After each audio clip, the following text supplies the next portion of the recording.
Masu kallo barkanku da warhaka, wato malama Zindim ne yau na kawo muku sabon labari.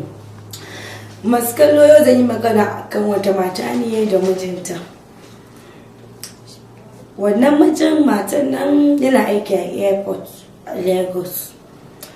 Ita kuma matan kusan dai Hausawanmu ba su cika suka yi aure su ci gaba da zuwa da yin gama makaranta ba da na su dinga zuwa aiki ba. Ita ba ta komai. Wata rana sai suka canza gari,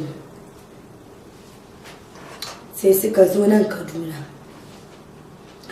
Daga Kaduna aka mai transfer aka mai da shi Lagos. Da aka mai da shi Lagos ba kuma san me abin dariya cikin wannan labarin da nake ba kuma sai na kai muku ƙarshe. Wato da aka musu transfer aka mai da shi Lagos, sai ya kira matarsa sai ya mai da ita suka koma baki ɗaya. Can to daman amare ne, ba a yi auren da daɗewa suka tafi ba, duk abin da ya faru da su ba.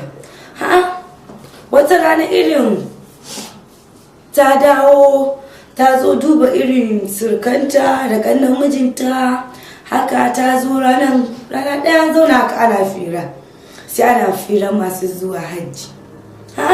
Sai ana musu, sai ta ce ita fa a tamfar in aka je wato rafin Maliya. Wato ita fa in aka je rafin Maliya, jirgi kan tsaya a buɗe windo kowa a dinga jefa sadakar shi cikin ruwa.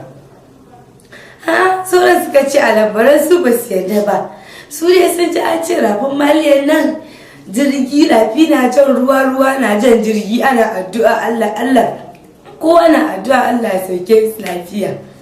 Kana mai yarda ba. To a cikin wanda take ba labari akwai kanwan mijinta a ciki.